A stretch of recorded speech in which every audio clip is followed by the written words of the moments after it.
Peaches on Regalia by Frank Zappa, and the solo instrument was, of course, the steel pan, played by Rachel Hayward, who also arranged that piece. She was joined there on marimba by Simon Limbrick, who devised last Sunday's special Here and Now concert at the Institute of Contemporary Arts.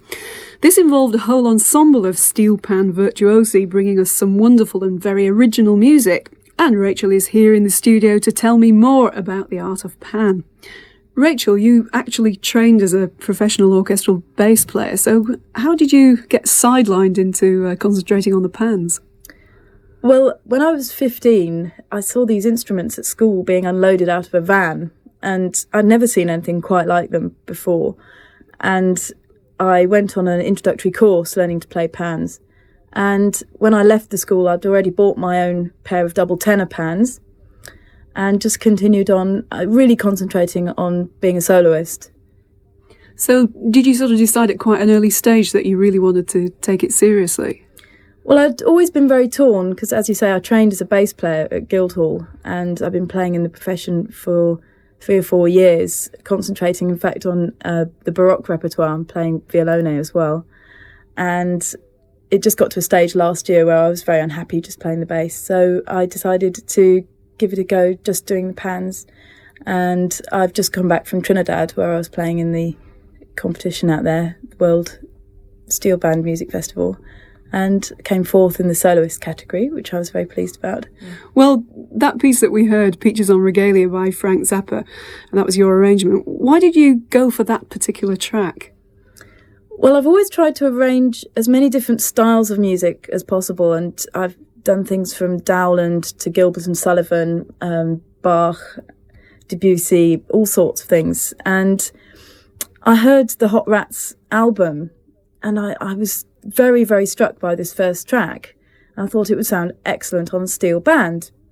Then it occurred to me, well, why not do it as a solo? Because it shows off many of the different things you can do as a soloist. It's got a nice melodic section, and it's got the contrasting section with the chords, the da-da-da-da-da, da-da-da bit. It's very percussive.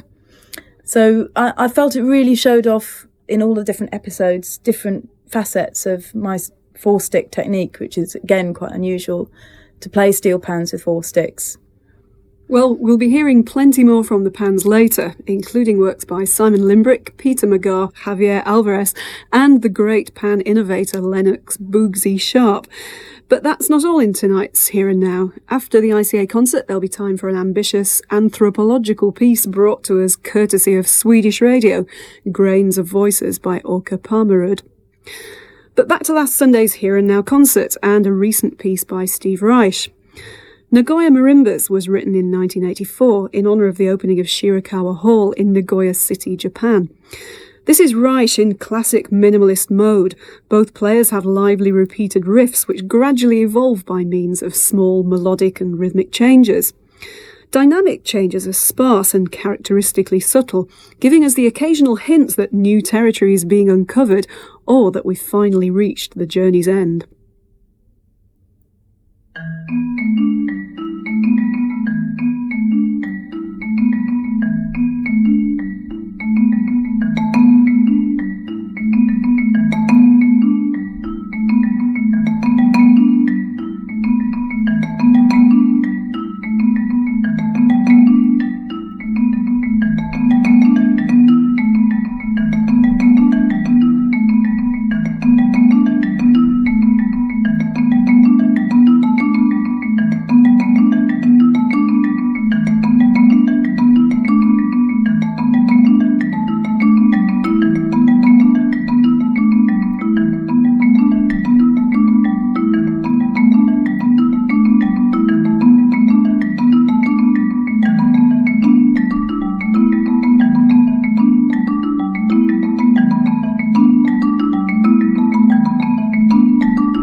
Simon Limbrick and Chris Brannick played Nagoya Marimbas by Steve Reich.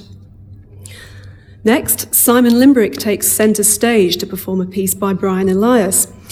It began life as a steel pan solo from Elias's 1992 ballet, The Judas Tree, and he's reinforced it with material from other parts of the ballet so that it stands as a work in its own right. And I'm happy to say that the composer is here to tell me a bit more about it.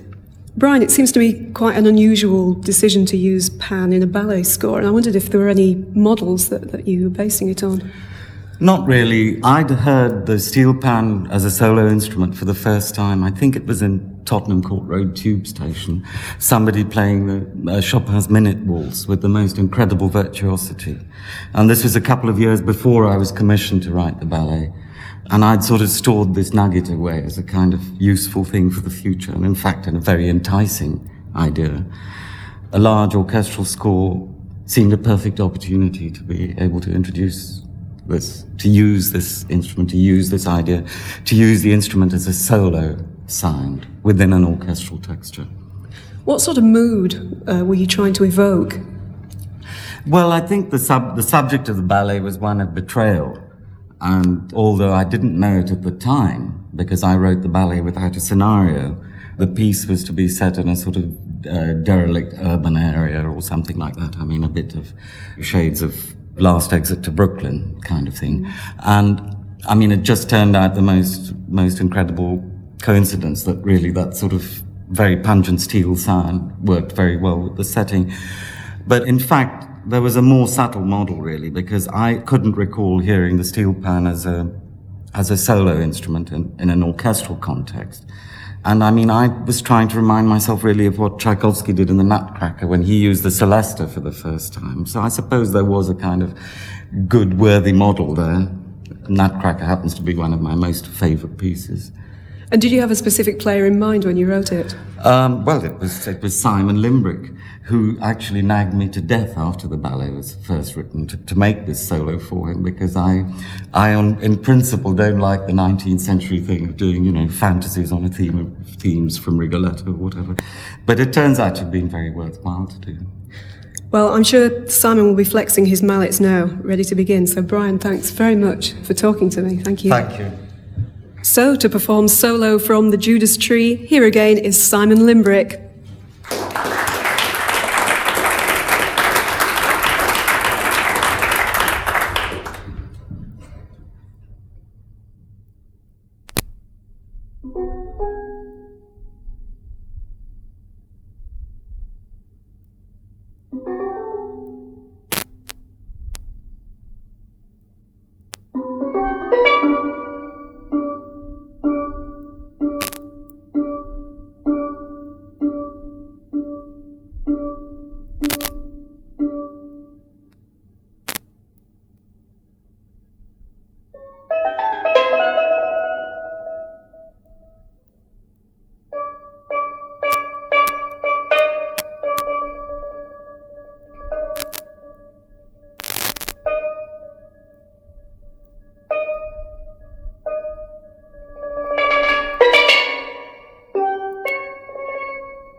Simon Limbrick on Steel Pan in solo from The Judas Tree by Brian Elias.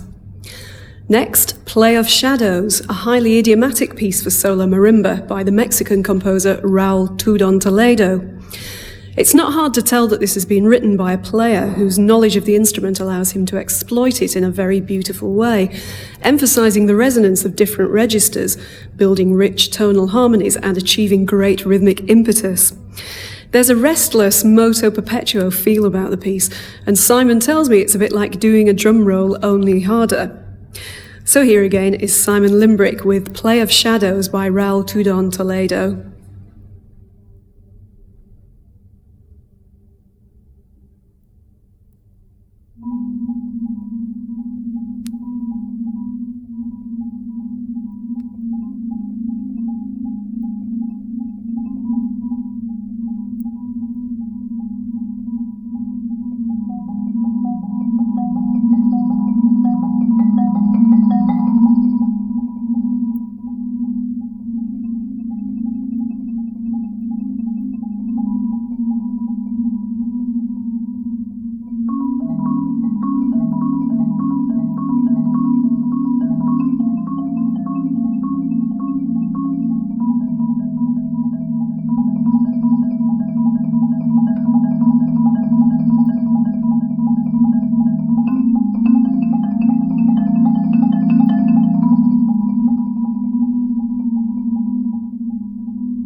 So now to perform Hill Clouds, Rain Windows and Vanishing Orchestras, let's welcome back on Steel Pan Simon Limbrick with Rachel Hayward, Richard Murphy, Miranda Grell and Moret John, and to conduct them, Javier Alvarez.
Javier Alvarez conducted an ensemble of steel pan and marimba players in the world premiere of his own composition, Cinnamon. Time now for the finale of this ICA Well, Bugsy is one of the, or possibly the top composer for steel band. The normal process is to take a calypso written by a calypsonian and arrange it, whereas Bugsy composes specifically for pan. Bugsy uses some extraordinary techniques and effects. In fact, in the middle of this arrangement of Musical Wine, we're playing part of another calypso called Fire Down Below, where you can hear a fire siren in the pans. It's the most extraordinary effect. And I mean, he's highly influenced by jazz and soul music. So you can always tell a Bugsy calypso from any other composer or arranger. Well, Richard Murphy, who arranged this piece, he actually transcribed it from a record, because a lot of these pieces aren't written down, are they? More are being done now. There's a project in America and in Trinidad to transcribe calypsos. And here we're talking about the pan calypsos, the arrangements that are used in Panorama. But Musical Wine, I think it's written in 1986, before any of these projects started. So I'm pretty sure there isn't a score for this, apart from the one that Richard has produced. So the title Musical Wine, does that refer to the drink wine? In all the calypsos, there's always double meanings to the most innocent of lyrics. And whining is, in fact, a dance, a very sort of erotic, sensual dance that people do in carnival. So it is a double meaning play on words.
Musical Wine by Lennox Boogsy Sharp, arranged by Richard Murphy for Steel Pans. The players were Simon Limbrick, Marette John, Miranda Grell, Rachel Haywood and Richard Murphy, with Chris Brannick on drum kit. And that was the final piece from last Sunday's ICA concert, the first in Here and Now's New Year series. Many thanks to Rachel Haywood for coming into the studio.